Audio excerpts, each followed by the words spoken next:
I'm sure you're aware, the price of fuel recently, it's got a bit nuts. How much? It's doubled in price. So I said, enough's enough, and I would dedicate my next project to finding a solution.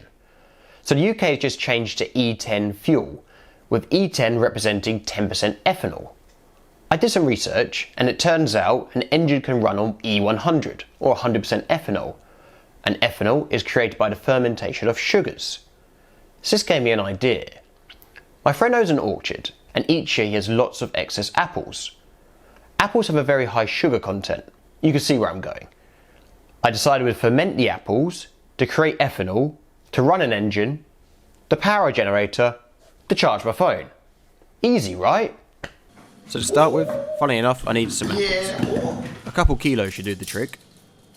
I then peeled each apple and chopped them up, removing the stems and cores. I've got one of these handy slicers that helps speed up the process and save my fingers. So I added water to a pan, followed by the apples that have been chopped up and washed under cold water. I then simmered these on a very low heat for approximately 4 hours until they're fully broken down and very mushy. So it's the following day. I've let the apples cool down to room temperature now. Smells really appley.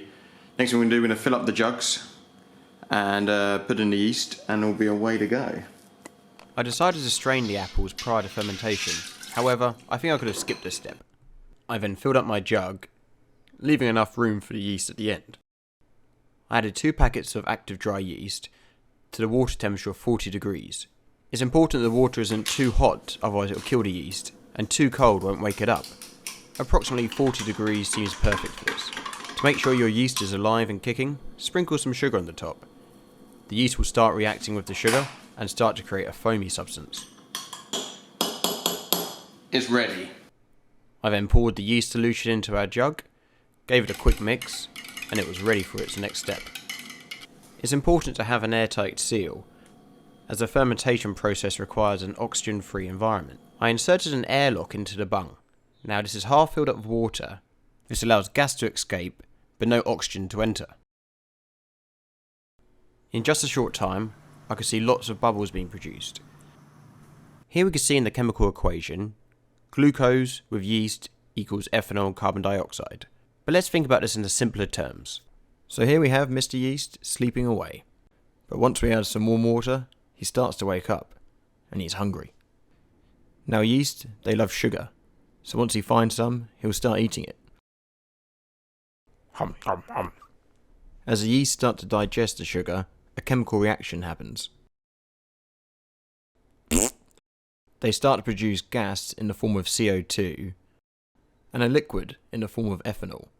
They carry on doing this until there's no more sugar left, and they go back to sleep. The fermentation process would take over a fortnight. This allowed time for me to source an engine suitable for running our Apple ethanol. I found a chap on Facebook Marketplace selling 2 chainsaws and a strimmer engine for £20.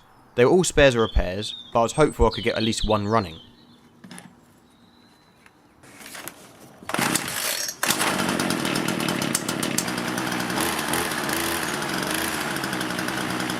Now we had a running engine, it was time to strip it down, remove any parts that wouldn't be necessary for this project.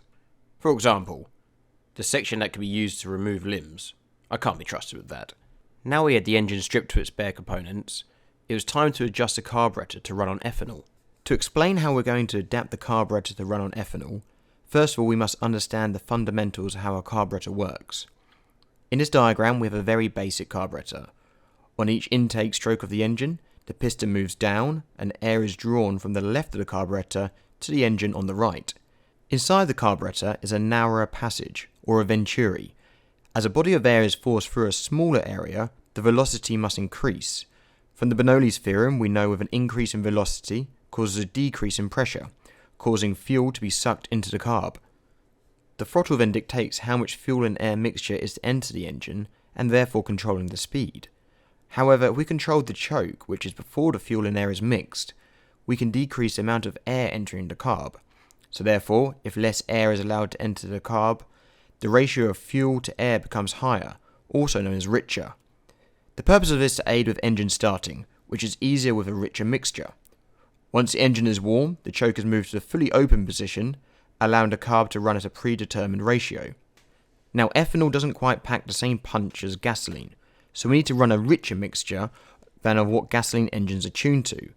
Now we understand the purpose of the choke, we can use this to our advantage to find the best ratio to our engine's liking. After just over a fortnight, the mix was complete. There was no more CO2 being produced, so I knew it was ready. I use a hydrometer to measure the alcohol content. This simple piece of equipment works under the principle of buoyancy, with alcohol being less dense than water.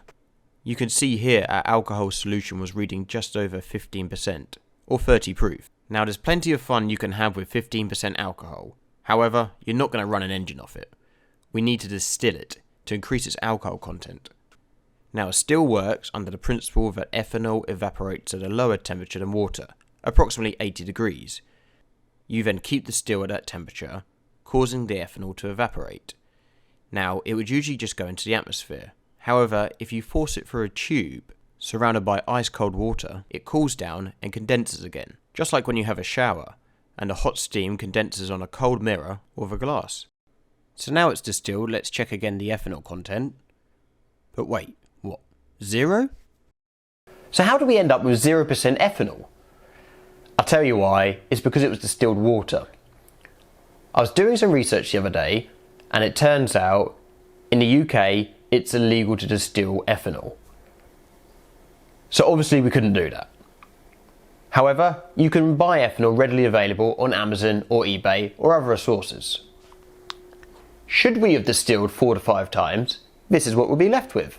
It's about 94% ethanol, and it smells pretty potent. Now let's see how we can make this into a usable fuel. So we're left with 94% ethanol, the other 6% being mostly water. Now you can run an engine on 94%, however with the water content it doesn't make it a fantastic fuel. Thankfully there's a pretty straightforward cheat we can use. These little balls are molecular sieves. They're basically sponges and have a hard outer casing with microscopic holes. Water particles are smaller than that of ethanol. The microscopic holes on the sieves are large enough to allow water particles in, but they're too small for ethanol particles to fit in. Therefore, it's just the water that gets absorbed, leaving behind pure ethanol. Now we had an engine and a fuel, we needed something to turn the rotational energy from the chainsaw motor into electrical energy. You can see here with this battery, I could power this motor. However, I'm sure most of you know, if you start from the other end and put rotational energy into the motor, it has an electrical output. We now had all the components, it was just time to put this contraption together. I had an old chopping board which allowed me to secure each item. I 3D printed a pulley which would fit around the centrifugal clutch on the chainsaw engine. I also followed the same principle for the secondary pulley on the electric motor. I attached a G2 belt, secured the motor in place, and we had our drive unit. The electric motor was a 24 volt DC motor. I used a regulator or a buck converter which would step down 24 volts to 5 volts. It also had a USB slot which was very handy for charging my phone. I also printed a throttle which would allow some control of the RPM and therefore the voltage output. I installed a nice new clear fuel tank so you guys could see that it was ethanol that was being used.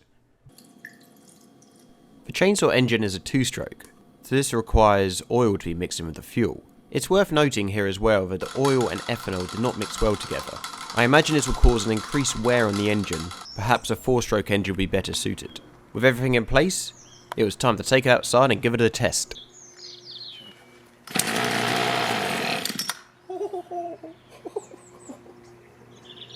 Straight off.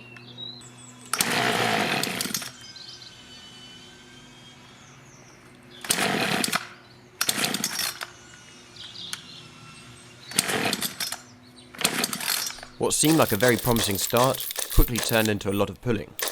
I think it might have been residual petrol left in the carburetor which got it going. I couldn't get ethanol to go though.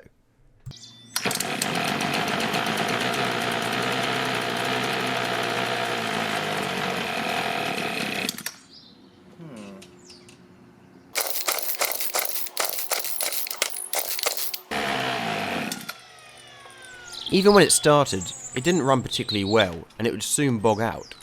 Whilst cleaning the spark plug, I thought back to our carburettor animation, and decided I would try and start the engine using a choke fully closed, applying some throttle to help keep the mixture as rich as possible.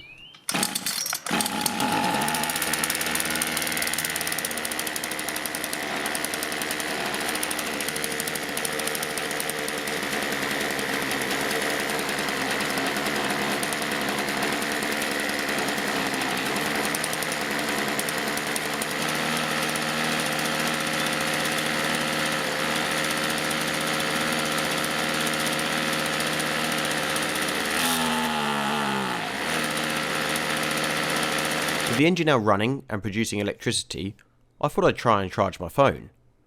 But it wouldn't charge, I couldn't work out why. So naturally, I applied more power.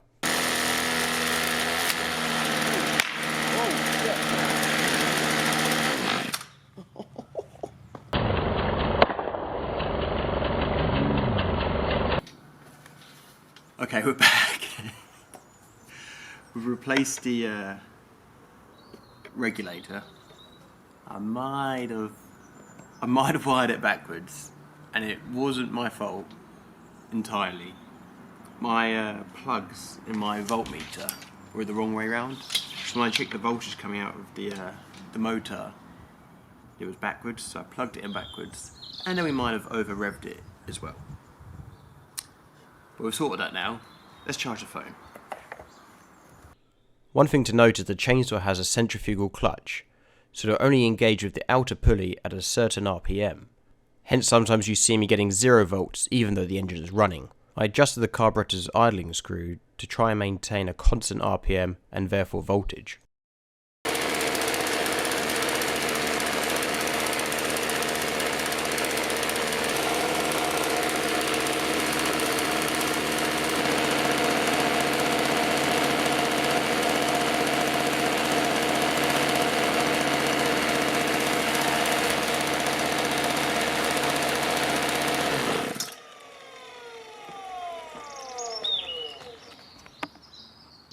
So we've proven that the Apple-powered engine can charge a phone. But when I was revving it, I could see volts of over 50. So it led me to think, how much power can we actually get out of this? So let's give it a go.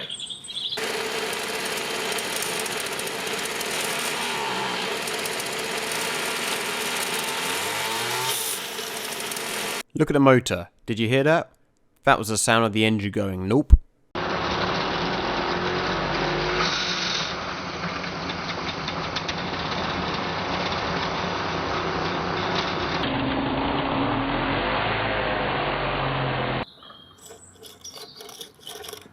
Oh, that does not sound good.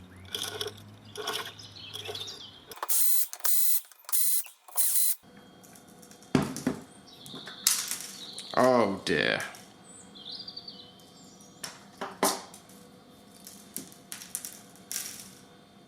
Okay, a bit overkill. As per usual, we're not going to be powering the national grid anytime soon. However, we have proven that you can create your own fuel at home and run a generator, or even potentially a vehicle. Now, I've really enjoyed this project because it's taught me lots about new topics, and I hope you have too. If you want to see more like these in the future, make sure you subscribe, because there's plenty more to come. Thank you very much for watching.